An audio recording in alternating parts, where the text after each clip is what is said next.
ខ្ញុំស្រែកអេយយហេតុអ្វីអ្នកចោលខ្ញុំទៅខ្ញុំឈឺណាបេះដូងខ្ញុំដូចត្រូវបំបែកចោលខ្ញុំស្រែកឲ្យមេឃស្ដាប់ថាស្នេហាវាឈឺប៉ុណ្ណាអ្នកទៅហើយតែខ្ញុំនៅជាមួយការឈឺចាប់នេះរូបភាពអ្នកនៅតែដើរនៅក្នុងខួរក្បាលពេលខ្ញុំបិទភ្នែកវាកាន់តែច្បាស់ខ្ញុំខំភ្លេចតែវាដូចភ្លើងឆេងក្នុងចិត្តខ្ញុំខំភ្លេចតែវាដូចភ្លើងឆេងក្នុងចិត្ត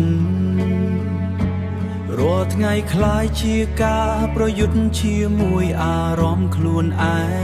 ងអ្នកប្រាប់ថាស្រឡាញ់តែហេតុអ្វីអ្នកទៅខ្ញុំផ្ដល់អស់ចិត្តតែអ្នកយកទៅបោះចោលខ្ញុំផ្ដល់អស់ចិត្តតែអ្នកយកទៅបោះចោលឥឡូវខ្ញុំឈរ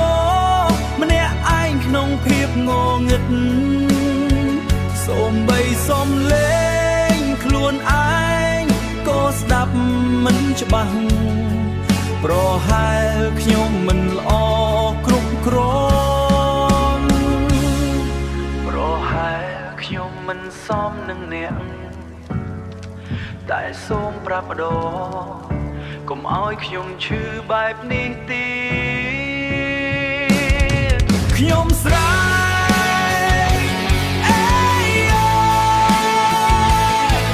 បេះដូងខ្ញុំកំពុងបែកអ្នកឮទេអេយខ្ញុំមិនអាចទ្រាំទៀតហើយ